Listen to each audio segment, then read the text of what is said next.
रंगों का महापर्व होली 8 मार्च को है। ऐसे में देश भर में तैयारियां भी जोर शोर से की जा रही है। हर तरह उमंग है, हर्ष है इस पर्व को लेकर के। लेकिन होली के एक दिन पहले होलिका दहन भी होता है। इस पर्व में खास बात यह है कि होलिका दहन के दिन कुछ गलतियां लोग कर जाते हैं, जिनका उन्हें नुकसान भी उठाना पड़ता है। ऐसे में क्या कुछ गलतियां नहीं करनी चाहिए और क्या करना चाहिए, इन तमाम विषयों को लेकर के हमारे साथ पंडित विनीत शर्मा जी हैं, जो ज्योतिष शास्त्री के भी काफी जानकार हैं। सर, किस तरह की गलतियां नहीं करनी चाहिए और इससे क्या कुछ नुकसान उठाना पड़ सकता है होलिका दहन के जी, दौरान? होलिका दहन के समय सबसे बड़ी सावधानी रखनी है कि गर्भवती जो महिलाएँ हैं, जिनके गर्भ में शिशु पल रहा है, ऐसी महिलाओं को होलिका का पूजन बिल्कुल भी वर्जित किया है शास्त्र ने। यहाँ पर कोई भी आशंका होने की अनिष्ट होने की आशंका बनती है। इसके साथ ही कोई नवजात जो शिशु है, जिसका जन्म अभी-अभी हुआ है, ऐसे नवजात शिशु को लेकर के भी होलिका के दहन के पूजन में ऐसी महिलाओं को, माताओं को आना वर्जित माना गया है, जिन्होंने अभी-अभी अपने शिशु को जन्म दिया है। इसके पीछे एक तथ्य है कि कोई भी घटना अप्रिय घटना यहाँ पर घटित हो सकती है। इसके साथ ही साथ यहाँ पर जो नहीं चीज़ें करने वाली वो चीज़ें हैं, वह यह है कि इस दिन किसी भी तरह का जो नशा है, नशीले पदार्थ हैं, इन पदार्थों का सेवन नहीं करना चाहिए।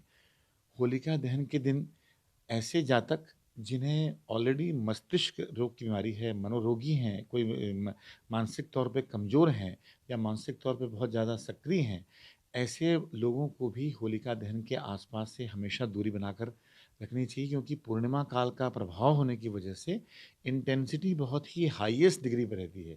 तो ऐसे व्यक्ति का जो मानसिक संतुलन है, वो डगमगा सकता है।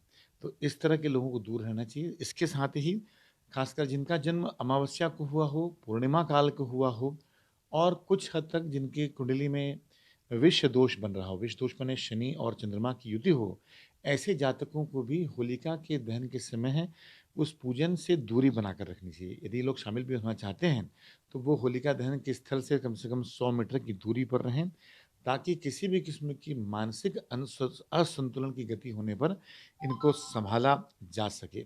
इसके अलावा होलिका दहन के समय यह महत्वपूर्ण तथ्य है कि वस्त्रों का जो चुनाव है, वह उपयुक्त ढंग से होना चाहिए। बहुत ही खुले, बहुत ही हवादार या बहुत ही भड़कीले वस्त्रों का धारण नहीं करना चाहिए। इस बात का बिल्कुल ध्यान रखना चाहिए। होलिका के समय में इस बात का भी बहुत अधिक ध्यान रखें कि जिनका दाम्पत्य जीवन जो है अभी-अभी शुरू हुआ है, ऐसी सास और बहू को भी होलिका में मान्यता अनुसार, होली की जो पौराणिक मान्यताएँ हैं, उनके अनुसार मना किया गया है कि इन्हें दूर रहना चाहिए।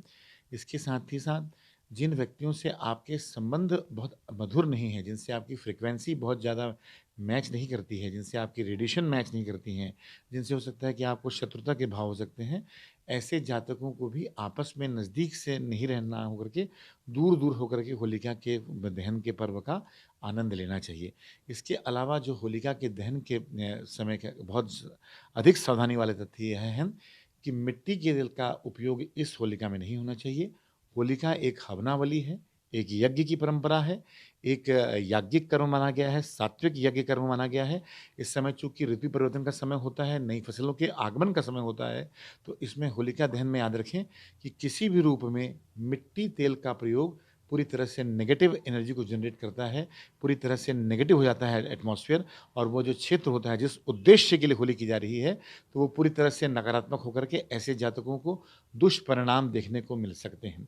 इसके अलावा होलिका जो दहन है, उसमें यह ध्यान रखना चाहिए कि खासकर जो कई बार रंग खेलते हैं, तो वह रंग जो है रात्रि के उपरांत ना लगाएँ।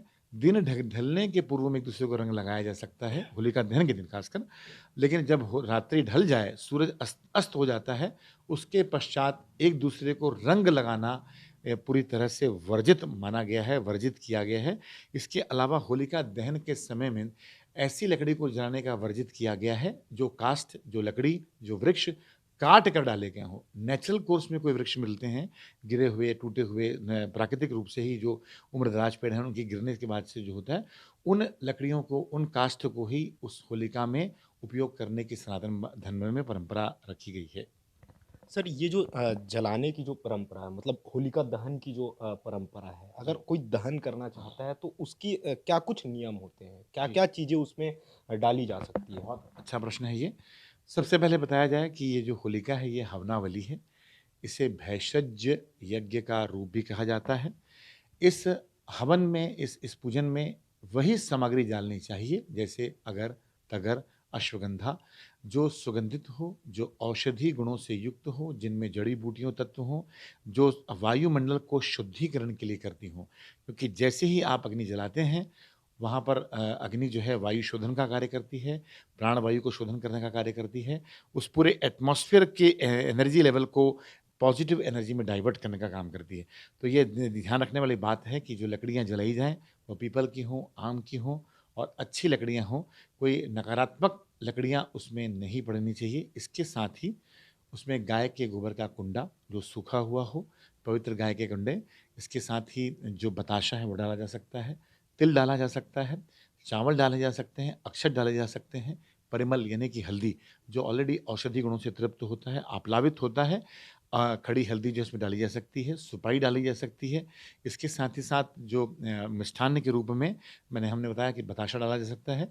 चूँकि सृष्टिकृत यज्ञ की भी परंपरा मानी गई है, तो सृष्टिकृत यज्ञ में जो होलिका दहन के समय में निश्चित तौर पर कोई ना कोई एक मिष्ठान्न, मीठे पकवान जो है डालने की परंपरा है। यदि वे गुड़ के बने हों तो ज़्यादा अच्छे हैं। इसी तरह होलिका के चारों ओर औषधि गुणों से युक्त जो सर्वाधिक गुण होते हैं, शर्करा, मिश्री या गुड़ एक ही पदार्थ से बने होते हैं, वह है गन्ना, ईख से। परंतु इसमें ऐसी मिश्री डाली जाती है जो कि रस्सियों से बनी हुई हो, जिसमें के अंदर रस्सी वाले मिश्री हैं, उन्हें डालने की परंपरा है। इसके साथ ही शक्कर इसमें नहीं डालना है या बहुत न्यून मात्रा में डालना है। शक्कर के स्थान पर गुड़ का प्रयोग करना चाहिए और साथ ही साथ जो चना है, अलसी है, आदि पदार्थों को डाल कर के भी इनको पका करके जो होरा होता है, होरा माने जो चना होता है हरा-हरा, उस चने को डाल कर के जो इसको प्रहलाद रूपी जो चना होता है अंदर में, उस प्रहलाद रूपी चने को वापस निकाल कर के प्रसाद के रूप में सेवन किया जाता है और जो होलिका के रूप में जो हरा वाला जो वो है पूरी वो होलिका है, वह जल जाती है। तो ये इसको प्रहलाद के रूप में माना गया है चने को। तो जी हाँ, इसका ध्यान रखें। जी। सर कई जगह ये भी देखने को मिलता है कि कुछ लोग जो है जो ज्योतिष में या जो पंचांग में जो नियम जो समय निर्धारित रहता है जी कि हाँ। यह समय जो है उपयुक्त माना जाता है। हुँ, लेकिन कई लोग ऐसे हैं कि उस समय के बजाय जी हाँ, दूसरे समय पे या लेट लतीफ़ी जो हैं, बिल्कुल। वो लोग जो हैं होलिका दहन करते हैं। तो बहुत उनको लेकर के आप क्या कहना चाहेंगे? बहुत अच्छा प्रश्न है ये ईटीवी का, बहुत ही सकारात्मक चिंतन के साथ आपने पूछा है। कोई भी कार्य को करने का विशिष्ट मुहूर्त होता है। जैसे हम जीवन जीते हैं तो सुबह उठने का क्रम है, शाम को सोने का क्रम है, इसको बदलना नहीं चाहिए। तो होलिका दहन का एक समय निश्चित होता है, एक समय अवधि होती है, एक मुहूर्त होता है। उस मुहूर्त अवधि का ही निश्चित तौर पर पालन किया जाना चाहिए। उस मुहूर्त के अलावा यदि हम होलिका दहन करते हैं मित्रों, तो सबसे पहली बात ये होती है कि मुहूर्त का पालन पालन नहीं होने जाने से इसका विधान पड़ता है, पाप पड़ता है, दोष लगते हैं, पितृदोष लगते हैं और ना जाने अलग-अलग तरह के दोष लगते हैं। तो जो प्रैक्टिकल बात करें जब हम, तो जो उपस्थित समुदाय होता है उनको भी देरी-देरी होती है क्योंकि लोग आजकल समय के बड़े पाबंद हैं और हर व्यक्ति का समय कीमती है। तो जो समय दिया गया है उस निर्धारित समय में ही होलिका का दहन विधि-विधान पूर्वक वैदिक मंत्रों के साथ, ओम भूर्भुवः स्वः मंत्र के साथ, महामृत्युंजय मंत्र के साथ और श्री गायत्री मंत्र के उच्चाटन के साथ विधि-विधान पूर्वक होलिका का दहन किया जाना चाहिए। इसके उपरांत यदि दहन करते हैं तो उसके परिणाम कुछ भी हो सकते हैं। हो सकता है क्षेत्र में अग्नि जल जाए, हो सकता है कि जिन लोगों ने अग्नि जलाई है, जो लोग आयोजक हैं, उनको इस पाप का दोष पड़े अथवा ये भी हो सकता है कि आपने होलिका जलाई तो वहाँ पर उस क्षेत्र विशेष में हवा का रुख बदल जाए और अग्नि जो है वो फैल के लग जाए। तो ये सारी चीज़ें कुछ भी घटना संभाव्य है, जिसकी हम भविष्यवाणी नहीं कर सकते, सोच भी नहीं सकते। तो ये निश्चित ध्यान रखें इस बात का कि नियत समयावधि पर हो जाए। देखिए रात अगर आपने मान लो समय अवधि है, मान लीजिए 5 बजे जलाने की, 5 से 7 है। आप यदि जलाते हैं रात को 12 बजे जलाएँगे, तो 12 बजे जलाने के उपरांत चूँकि वहाँ पर सभी लोग जाके सो जाते हैं, जो 12 बजे के बाद ऑलरेडी लेट हो चुकी है, तो वो अग्नि के गोले कभी भी फैल सकते हैं, अग्नि की हवा हवा जो रुख है, वो कभी भी उसको आगे फैला सकता है या उससे कोई भी जनहानि हो सकती है, ये अग्नि किस रूप में फैल सकती है, हम प्रेडिक्ट नहीं कर सकते। तो ये है कि जो मुहूर्त दिया गया है, उस निश्चित मुहूर्त में ही किसी कार्य को, वैदिक कार्य को, सनातन परंपराओं को करने का विधान है। चूँकि मैंने पहले ही बताया कि यह यज्ञ का ही स्वरूप है। यज्ञ माने ये धार्मिक कार्य, अनुष्ठान, याग इसे कहते हैं, हवनावली कहते हैं, भैषज यज्ञ है, तो जिसमें कि लकड़ी का प्रयोग होता है, जिसमें शुद्ध घी का प्रयोग होता है और जिसमें औषधीय गुणों से युक्त जड़ी-बूटियाँ डाली जाती हैं। अश्वगंधा है, अगर-तगर है और हवन सामग्री जो होती है, तो निश्चित तौर पर इसमें मुहूर्त का पालन किया जाना चाहिए, अन्यथा इसमें किसी सभी तरह के दोष इसमें विद्यमान हो जाते हैं। तो ये थे हमारे साथ पंडित विनीत शर्मा जी जो ज्योतिष हैं जिन्होंने बखूबी बड़े शानदार अंदाज के साथ बताया कि क्या करें और क्या ना करें जिससे आप बेहतर एक होली और होलिका दहन के दौरान आप एक बेहतर जीवन भी जी सकते हैं। कैमरामैन मिथेश साहू के साथ राजेश निषाद, ईटीवी भारत, रायपुर।